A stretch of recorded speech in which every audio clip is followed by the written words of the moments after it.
Good morning everyone. I'm on this Ford Mondeo. It's a 2009 and it's a 2 litre turbo diesel, and it's my wife's friend's son's car. I know that that's relevant but this has been an ongoing problem for a long time. He's had it at Ford dealer and everything like that, he was telling me. So as soon as I started the car, you got this engine malfunction and you got the check engine light. So I just pulled the codes. There is only one code, and you can see there it's a turbocharger boost control position sensor A circuit intermittent. So it's either a wiring problem or the boost pressure problem. You see this is ridiculous, this thing. It's no focusing. There we go. So I need to get a wiring diagram for this, check it out, but I decided to go into pending codes, and that one's there as well. The disaster. So that's in pending codes. Let's see if there's anything else here. So we can exit out of that. Permanent codes. I don't think this would have permanent codes. It's maybe too old. Let's see.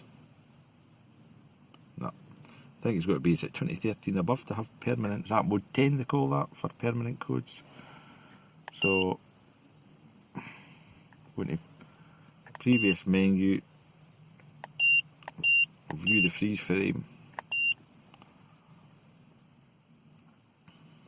I love this little hotel tool. It's nice and quick and can run about with it in your pocket. Brilliant. So here we go. The load, you can see it was just when I started the car, so that's really its cold idle load. Engine coolant temp sense 75 degrees. Well, I must have logged it when the car was warmer, so obviously it just didn't happen when I started up, cold start. So the map 104, so that's hardly any boost at all. RPN 1700. Let's come down. Vehicle speed 42 kilometres an hour, so that's about 30 miles an hour. Air intake 16, MAF, that's the mass airflow. 19 grams, runtime was 841 seconds, so what's that, 12 minutes, 13 minutes, something like that. Fuel, missed that, we'll go back to the fuel rail. So that's the fuel level indication, 25%, so that's, you actually need that if you want to run EVAP tests, so it's got to be between 15 and 85%, so no that matters here. So it's 25%, warm-ups, don't know what that means. 255, that means it's at its maximum warm-up since the codes have been last cleared, I would imagine. Clear distance, no idea. The Barrow 99, and this is all your accelerator ones, 19.6 and 20. So we'll look at them on the big scan tool, but initially we're not getting any turbo boost, so we need to look at turbo boost figures here. And that's only one. That's only one freeze frame. There's no any other freeze frame in it. So I decided to go into the monitors. Know that we use them much here in the UK, but I can see if the engine is checked all. It's continuous monitors. So this is since the DTCs were cleared the last time. So you see the mill light is on, but fuel's okay. Is that component? Something I can't remember. What's that? Component check. It's okay. NA means not applicable, and the EGR is okay. So if I exit out of that and we go this drive cycle, so this is the last time since the key was cycled, I assume. So you can see, is that miscellaneous? Okay. Fuel incomplete. So this is for just starting this morning. So that's incomplete. Cat's okay. That'd be the heated cat, like the sensors. The evap's okay. Air intake's okay. Would that be the forced air? I'm not sure what's on this. The O2s are okay, and the heater's okay, and the EGR's incomplete. So once we fix this problem, we'll give it a good drive, and that should clear these drive cycles. So this, you check this just to ensure that the mill light will not come back on once you leave the car. Because as Mr. Eric O says, there's nothing worse saying you've fixed the problem and then the customer comes back with a mill light on. Although this is a friend, so it's no as critical. So this is a little hotel tool scanning through the 4 modules, and must say this is pretty good on Fords. I think that's because they use exactly the same software. Maybe they borrowed the software for Ford. So we'll wait and see. There's a few faults in this, so shows you much more information you get when you're using the bigger scan tool. But we'll wait till this passes through, see what we get for this.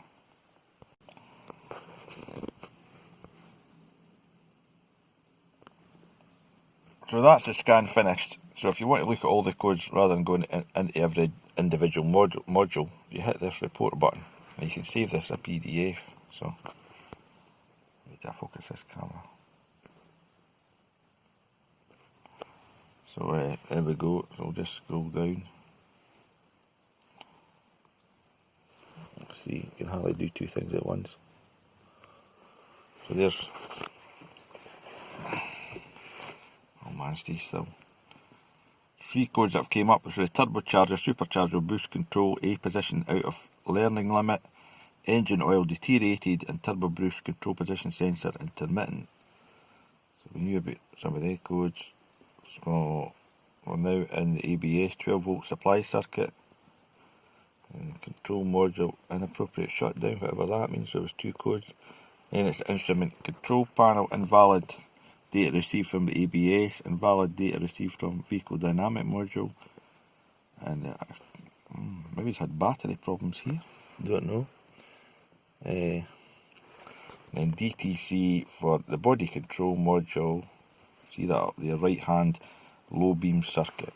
So the guys want a service, and we'll have a look, see if we can get to the bottom of this. The other thing he had complained about with this car, his daughter's learning to drive. He says that actually sometimes it cuts out, so that's maybe a bit more serious. So as that's into the engine codes again, so you can see that first one, and I think this is quite good. So if we go into the freeze frame here, it actually tells you, look, the first time engine fault was detected since the DC was last cleared. So it's saying there that the global time, I don't know what that means, total distance, but it says the ECU main voltage was 12.7. It says, was the engine running at that time? It went no. So this is obviously a circuit fault, because as soon as you turn the key on, the fault makes itself present. Let's see here, in-car temperature 7 degrees, in-car, let me see, external temperature, well, in-car temperature was 25, external. Sorry, I just noticed this bit because I'm trying to read it through my phone. Engine in crank, no. So it's a key on, engine off fault we're having here. So there's other data PIDs. Engine, no. So that's quite useful actually. So it's not actually a performance thing when the car's going along the road. It's detecting a circuit problem with either the wiring or the sensor before we even start the car. So this is us back at this Mondeo, and hopefully it does it again. But see, the turbo variable vane actuator position is jumping about all by itself. So it's currently, see, there you go, it went, it's normal 0.31, but see it jumped up to 0.62. That certainly is not right, and I'll show you a shot of that. That is at the turbo, because this is variable vane, I think they called it. So it's it detects was it variable geometric, so that certainly doesn't look right to me. That thing's jumping up and down there to a higher voltage. But I'll show you, but it does look grey oily down there. So I wonder if it's shorted out the wiring a wee bit. I'll go and unplug it and see what the figures look like. Right, here we go. I've removed it. I've removed the intercooler pipe. It goes for there. It runs along here. It goes to the back. Now this is the sensor I'm talking about here. So it's a 3-wire sensor, and believe me, it's difficult to work underneath here. So it's 3 pins. There's 5 volts of ground, and when you disconnect it, it goes 2.2, and the scan tool drops to 0. So that's it plugged in at the moment. Let me see. So you can see their variable vane actuator position 0.31. Focus. See there. So I'll disconnect it. You can see it jumps to 0.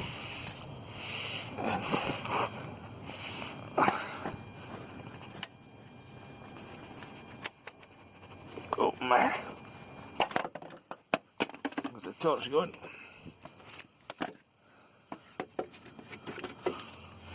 So you can see that's the connector disconnected. You can see the hotel goes to 0. But when I jump that between the pins, so difficult to do this. When I jump this, you get readings. When I put this, probably, I'll let you see this at the moment. So I'll put this little hotel tool on it. So, it's so difficult to do this one-handed. So there you go, 2.2 volts. And if you look at the scan tool, you get a reading of 144. And that just must be the voltage that's getting set up through this, or I don't know, something anyway. If I go to the next one, focus man, 4.9 volts. I'll go to the last one, this will beep because it's an earth. That's an earth there.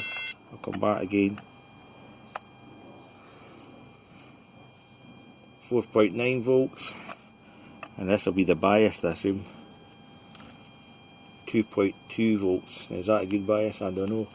And I said to get the scan tool reads, focus man, 144. And if I disconnect that, it jumps back to 0. So I'm going after this thing. So I went to Ford, and they said to me, you can't get this separate for the turbo. And there's just 3 wee screws that hold in together. And I've seen this on YouTube. It gets clogged up because of the amount of oil it gathers down here. So I'll try and get the thing off. Cheers. Is that you pumping it or releasing it? I'm still pumping it. I didn't release it from before. Right, pump it. Release. Pump.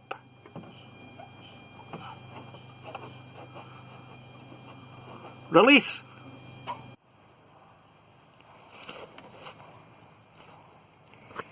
So it's not this one, it's the second one.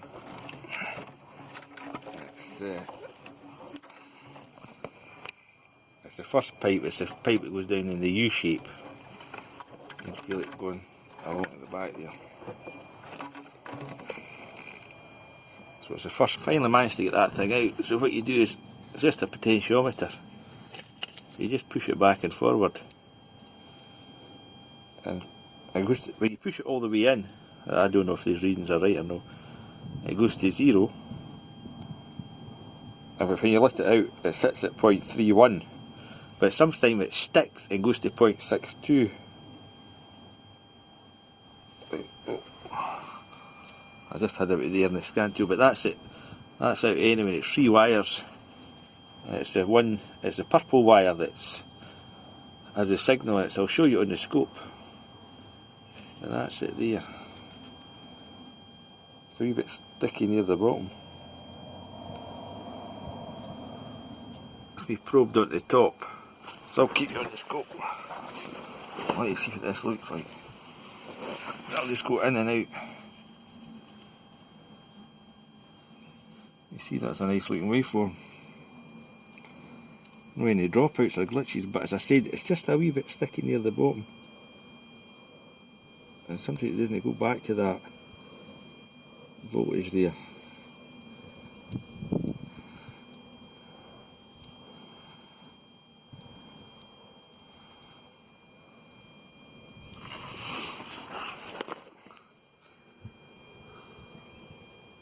You can see it's gone up to 4.99. That's good.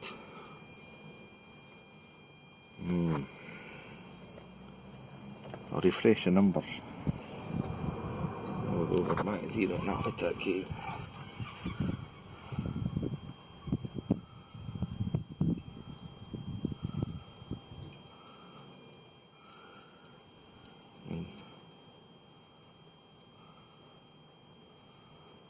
We're holding it there, down. Cannot catch it. And it just stays a wee bit high. nice.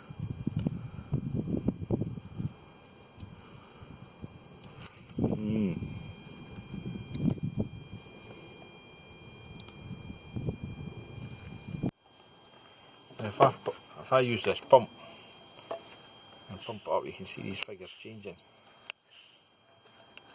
It's not a straight 5 volts. I don't know how this works. You can also see it on the meter as well. So we're getting up to 4.13 volts. Is that better? I'll let that pump out. I'll let it out here first though.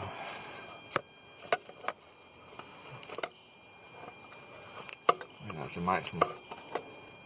0.54. Look at the meter. That's it. 4.14.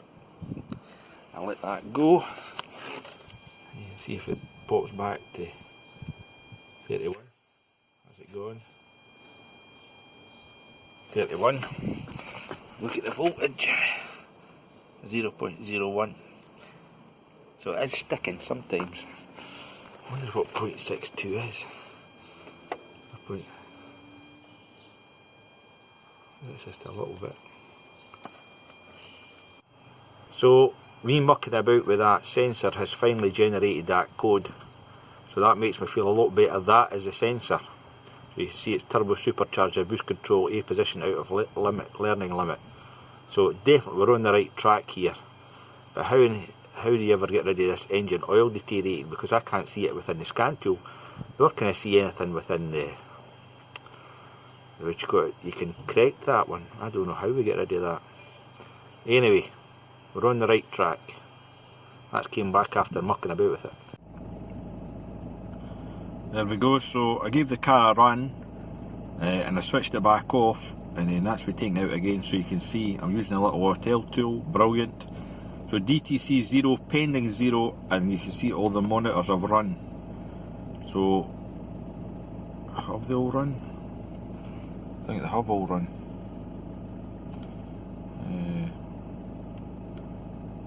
Yes, they've all got a tick, and if I go back out, I would see there's even a tick down there at the bottom. That wee tick sees everything's clear, so because this is a diesel, that'll be the reason. So there you go. I took a run, and you could see that the CCMs, that component monitors, had never run, but that's them run now, and everything seems to have run. And you can see the little tick there on the hotel. That just tells you that, my goodness, that just tells you that everything's complete and the car's good. So mucking about with that turbo waste thing, sorted it for the time being anyway, so we'll wait and see. So mucking about with this car seems to have cleared the fault at the moment. That code it came up with, engine oil deteriorated, that you cannot clear that within the scan tool, because this car has not got a sump, an oil sensor in the sump. This is seemingly just an algorithm within the software, and you have to clear it by flashing the PCM. So, but it doesn't bring on the check engine light anyway, so we'll no bother about that one. So we'll just wait and see if this code comes back. But I see you can buy that little sensor off eBay for £25. We could sort that if it was.